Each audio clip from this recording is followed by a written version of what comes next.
আসসালামু আলাইকুম। প্রিয় দর্শক, আমাদের জাতীয় সংসদ নির্বাচন কিন্তু একদম চলে এসেছে। সেই হিসেবে ধরতে গেলে বড় জোর 24 দিন আছে। 24 দিন পরেই এই জাতি সিদ্ধান্ত দেবে যে কারা পরবর্তী 5 বছরের জন্য সরকারে থাকবে,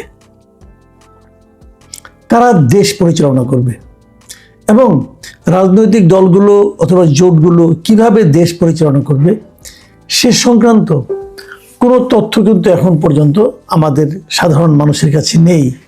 মানুষ জানে না যে বিএনপি গেলে বিএনপি কি করবে, অথবা জামাত গেলে তার জোটের লোকজনদের নিয়ে গেলে তারা কি করবে। মানুষের কাছে কোনো ইশতেহার কিন্তু এখনো আসেনি, কোনো তাদের কাছ থেকে কোনো অঙ্গীকারনামাও আসেনি।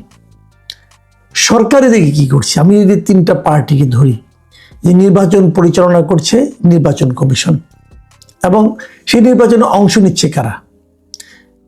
কতগুলি রাজনৈতিক দল, বিএনপি, জামাত সহ বেশ কয়েকটা রাজনৈতিক দল। আর বিপরীত দিকে যে সরকারের এ সময় চুপ করে থাকা উচিত ছিল, কোনো পক্ষ নেওয়ার কথা ছিল না, সেই সরকার নিজেও একটা পার্টি হয়ে গেছে এবং সেই সরকার এখন মাঠে নেমেছে, তার সমস্ত ইনস্ট্রুমেন্টকে সঙ্গে নিয়ে মাঠে নেমেছে কি করতে? যে জুলাই সনদের উপর যে রেফারেন্ডাম হবে, মানে যে গণভোট হবে, সেই গণভোটে হাঁ ভোটকে বিজয়ী করার জন্য সরকারের এই যে ভূমিকা, এই ভূমিকাটা কি ঠিক হচ্ছে? এটা নিয়ে আমরা আলোচনা করেছি, আমি নিজেও কথা বলেছি। দেখুন, একটা কথা বলি, যে রাজনৈতিক দলগুলো এই নির্বাচনে অংশ নিচ্ছে তারা এখন তাদের অবস্থানটা কি এই হা ভোট অথবা না ভোট নিয়ে, মানে এই রেফারেন্ডাম নিয়ে, গণভোট নিয়ে তাদের অবস্থানটা কি? যদি তাদের মধ্যে কেউ বলেন যে আমরা যেভাবে গণভোট হচ্ছে অথবা যে পয়েন্টগুলোতে গণভোট হচ্ছে আমি তার পক্ষে না, যদি কোনো দল বলে, সঙ্গে সঙ্গে সে কি হলো? সে কিন্তু সরকারের সঙ্গে একটা বিরোধিতায় লিপ্ত হলো, এবং সরকার তো হা ভোটের পক্ষে নিচ্ছে। তাহলে ওই রাজনৈতিক দলটা অথবা ওই পক্ষটা অথবা ওই প্রার্থীটা সরকারের সঙ্গে একটা মুখোমুখি অবস্থান দাঁড়িয়ে গেল। তাহলে সে কি সরকারের কাছ থেকে এই নির্বাচনে নিরপেক্ষ আচরণ পেতে পারবে? পাওয়ার কোনো সম্ভাবনা থাকবে? এ কথা কোনো জবাব আছে? দেখুন, সরকার কিন্তু নেমেছে একেবারে নির্লজ্জভাবে, কোনো রাগ ঢাকার নেই। সরকার প্রধান উপদেষ্টা নিজেও বলছেন যে আপনারা হা ভোটকে জয়যুক্ত করুন। রাস্তার আপনার মোড়ে মোড়ে দেখবেন, বিভিন্ন সরকারি অফিসে দেখবেন, ব্যাংকগুলিতে দেখবেন, তারা হা ভোটের পক্ষে প্রচারণা চালাচ্ছে। এই প্রচারণা চালাতে গিয়ে যে বিপুল খরচ হচ্ছে, এই খরচ কে দিচ্ছে? সরকার দিচ্ছে।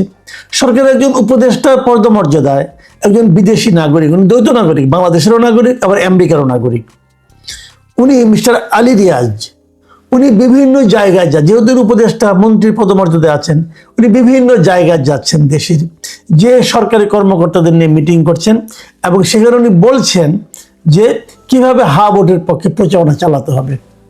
এবং উনি এমন এমন কিছু মিসলিডিং কথাবার্তা বলছেন যেগুলোর মানে আসলে আমি মনে করি এক ধরনের প্রোপাগান্ডা ছাড়া আর কিছু না। এটা প্রচার নয়, এটা মিথ্যা প্রচারণা। আমি কয়েকটা উদাহরণ দিয়ে বলি। উনি গত কয়েকদিনে কি কি বলেছেন, আমি মাত্র র্যান্ডমলি 2-3টা জায়গা থেকে নিয়েছি। এক জায়গায় উনি বলেছেন গণভোটে হা ভোট দিলে তরুণরা বৈষম্যহীন বাংলাদেশ পাবে। মিস্টার আলী রিয়াজকে আমি প্রশ্ন করতে চাই, বৈষম্যহীন অর্থ বুঝেন?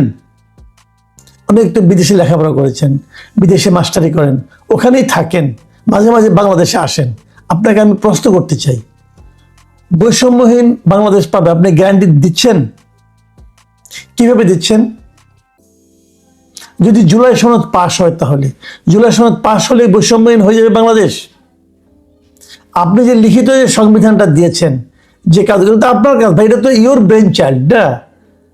আপনার সন্তানকে আপনি সবাইকে খাওয়ানোর চেষ্টা করছেন যে আপনার সন্তানের মতো সুদর্শন সন্তান আর নাই, এটা আপনি বলার চেষ্টা করছেন। পৃথিবীর সব পিতা মাতাই তাই করে, আপনিও তাই করছেন। কিন্তু আপনি তো নিজেই এই দেশকে ওন করেন না ভাই। আপনি অর্ধেক বাংলাদেশি, অর্ধেক আমেরিকান, এবং আপনি যখন গিয়ে জুলাই সমাপ্ত করেন, তারপরে আপনি যে আমেরিকান আবার দূতাবাসে যে দেখা করে আসেন, দেখেন ম্যাডাম যা বানালাম, জাহেদ স্যার যা বানালাম সেটা আপনারা যা চেয়েছিলেন তা পারলাম কিনা। আপনি তো সেই লোক, আপনি আমাকে বৈষম্যহীন সমাজের লোভ দেখাচ্ছেন কিভাবে? দেখুন, যে ৭২-এর সংবিধানের আপনি এত সমালোচনা করেছেন, সে ৭২-এর সংবিধানে কোথাও লেখা আছে যে সমাজ বৈষম্যমূলক হবে? লেখা তো নেই। তাহলে আপনি আপনার সংবিধানে কি লেখা আছে কি নেই তার উপর কি সমাজের বৈষম্য অথবা বৈষম্যহীনতা নির্ভর করে? কোথাও কি ৭২-এর সংবিধানে কোথাও কি লেখা ছিল যে দেশ থেকে অর্থ বিদেশে পাচার করা যাবে? লেখা ছিল? কোথাও কি লেখা ছিল যে মানুষের ভোটাধিকারকে ছিনিয়ে নিতে হবে? কোথাও কি লেখা ছিল যে প্রধানমন্ত্রী স্বৈরাচারী হয়ে উঠবেন? লেখা নাই, এগুলি লেখা থাকে না। এগুলো যারা প্রয়োগ করে তাদের মন মানসিকতার উপর নির্ভর করে। এই যে আপনি এখন গাইড জুড়ে বলতেছেন যে হার উপর ভোট দিন আপনারা, ভোট দেওয়াটা সরকারি কর্মচারীদের তার পক্ষে প্রচারণা করার দায়িত্ব, এটা কোথায় লেখা আছে? আপনি গাইড জুড়ে চালাচ্ছেন, আপনি গাইড জুড়ে বলতেছেন এটা বৈধ। আচ্ছা, যদি বৈধ হয়, যদি ভোটের পক্ষে প্রচারণা চালাটা বৈধ হয়, তাহলে নিশ্চয়ই না ভোটের পক্ষে প্রচারণা চালানো বৈধ হবে। যদি কোনো সরকারি কর্মকর্তা বলেন যে আমি মনে করি যে ভোটের ভালো হবে না ভোটে ভালো হবে, আমি তাহলে না ভোটের পক্ষে প্রচারণা চালাতে দেবেন আপনারা? তাকে তো ফ্যাসিস্টের দোষর বলে জেলে ঢুকাই দিবেন, এটাই তো করবেন। কারণ আপনি যারা বলছেন, আপনার সরকারের লোকেরা বলছেন, কিন্তু এ সংক্রান্ত কোনো কি আইন পাশ করেছেন আপনারা যে ভোটের পক্ষে ভোট দিতে হবে? কোন আইন পাশ করেছেন? যদি আইন পাশ না করেন তাহলে সরকারি কর্মকর্তারা আপনার এই ব্যক্তিগত কথা শুনবে কেন? আপনাদের যারা সহকর্মী আছে, যারা উপদেষ্টা আছেন, এমনকি প্রধান উপদেষ্টা আছেন, আপনাদের মুখের কথা আমরা শুনবো কেন? কেন শুনবো বলেন? আপনি কি ভোট তো দিচ্ছেন, আপনি তাহলে ভোট দিন না, আপনি সিদ্ধান্ত দিয়ে দেন যে ভোট জয়যুক্ত হয়েছে, কোনো সমস্যা তো নাই। আপনি ভোট দিচ্ছেন, দিয়ে আবার সরকারিভাবে সরকারি অর্থ ব্যয় করে এই পক্ষে প্রচারণা চালাচ্ছেন, এটা কোন ধরনের প্রতারণা? দেখে আপনি পারেন। তখন আলী রিয়াজ আরো কি বলেছে? আলী রিয়াজ বলেছেন সরকারের ফ্যাসিস্ট হয়ে ওঠার পথ বন্ধ করতেই এই গণভোট। এটুকু ঠিক আছে, গণভোট ঠিক আছে, কিন্তু তারপর উনি বলেছেন এখানে আপনারা সবাই ভোট দিন, ভোট দিলেই এই সরকার আর ফ্যাসিস্ট হয়ে উঠতে পারবে না। আবার আরেক জায়গায় বলেছেন গণভোটের প্রচারণায় প্রজাতন্ত্রের কর্মচারীদের বাধা নেই। আলী রিয়াজ, এই হলো ওনার আইন বোঝার ক্ষমতা। এই বোধ বুদ্ধি নিয়ে উনি সংবিধান পরিবর্তন করছেন। বাধা থাকবে না কেন? আপনি চট করে করবেন কি ইংল্যান্ডের উদাহরণ নিয়ে আসবেন যে ব্রেক্সিটের পক্ষে তারা করেছিল। আরে ভাই, ব্রেক্সিটের পক্ষে তো গণভোট ইংল্যান্ডে হয়েছিল একটা মাত্র ইস্যু, যে আপনারা কি ইউরোপিয়ান ইউনিয়নের সঙ্গে থাকতে চান কি চান না, অথবা না। ওখানে কোনো প্যাকেজ ছিল? আমি গতকালকে বলেছিলাম যে প্যাকেজের কি সমস্যাটা হয়, যে 4টা 5টা প্রশ্ন 10টা প্রশ্নের উত্তর একটা অথবা না দিয়ে বলা যায় না। ওখানে অনেক রকম কথা থাকে, একটাকে আমার মনে হয়, আরেকটাকে আমার না মনে হয়, আমার অপশন থাকে না।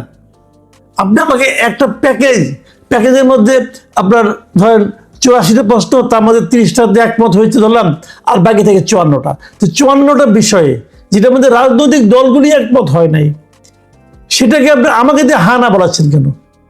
আমি 54টাকে বললে সবগুলিকে বলতে হবে, আর না বললে সবগুলি না হয়ে যাবে। এটা আপনি কিরকম একটা উদ্ভট নিয়ম জারি করেছেন।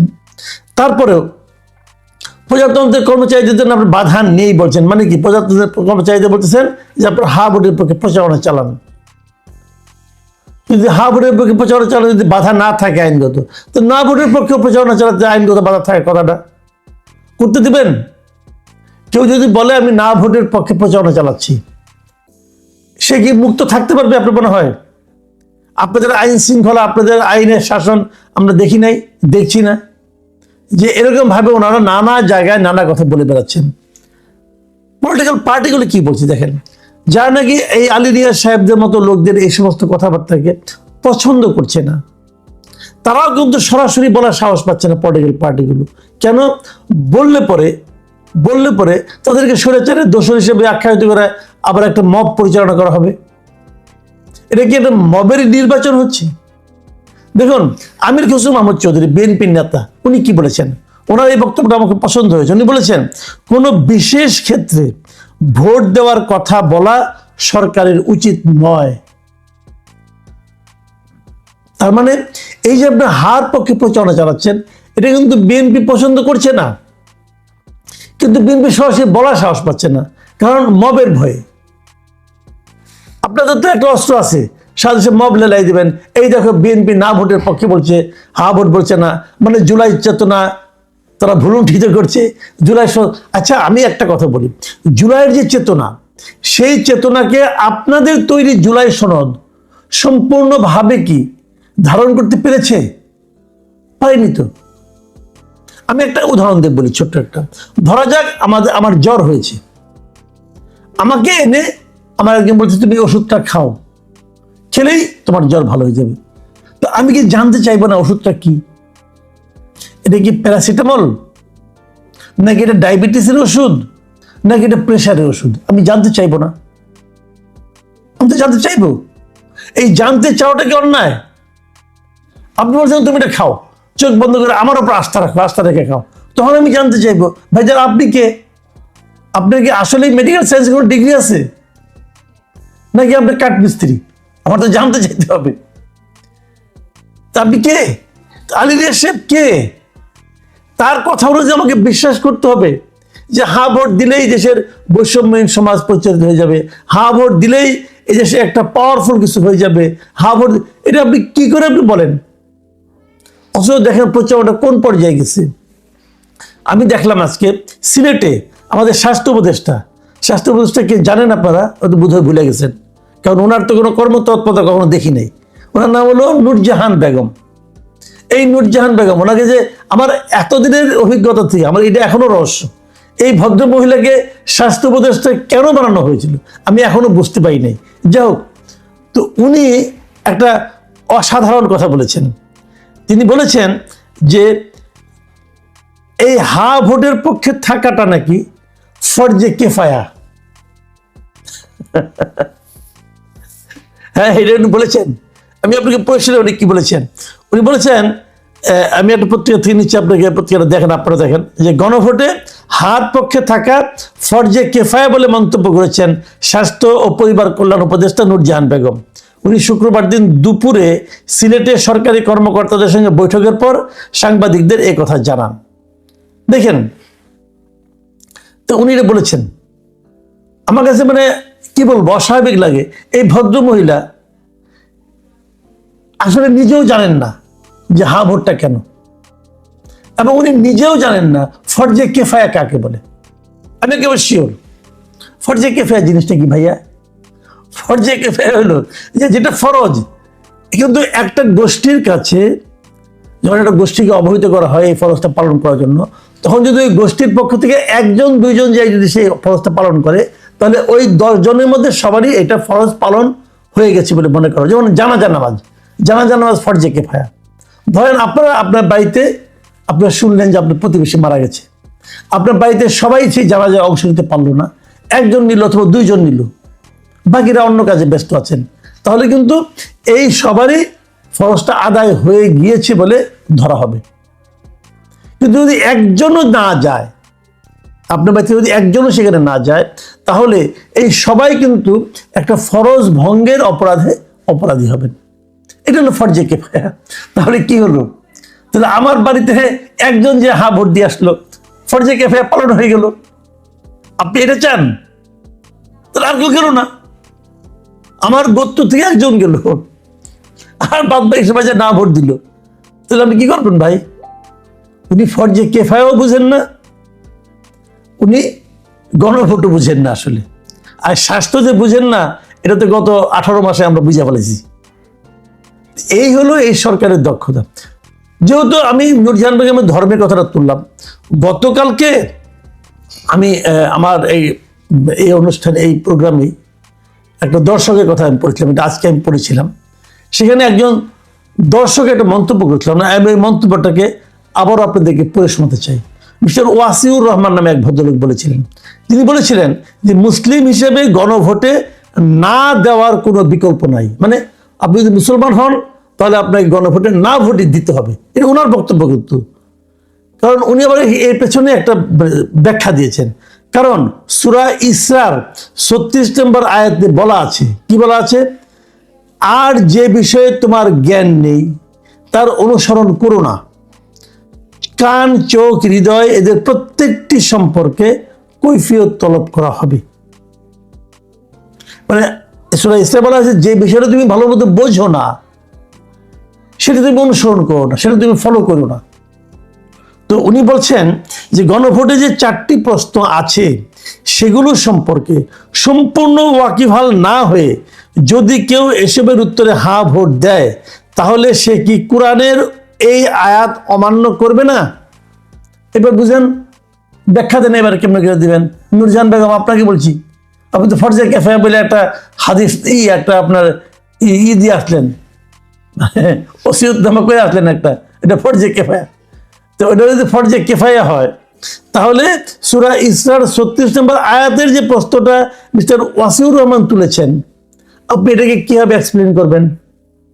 এই যে 4টা প্রশ্ন আছে, এই 4টা প্রশ্ন সম্পর্কে সবাই সম্পূর্ণ ওয়াকিবহাল না? ওয়াকিবহাল না।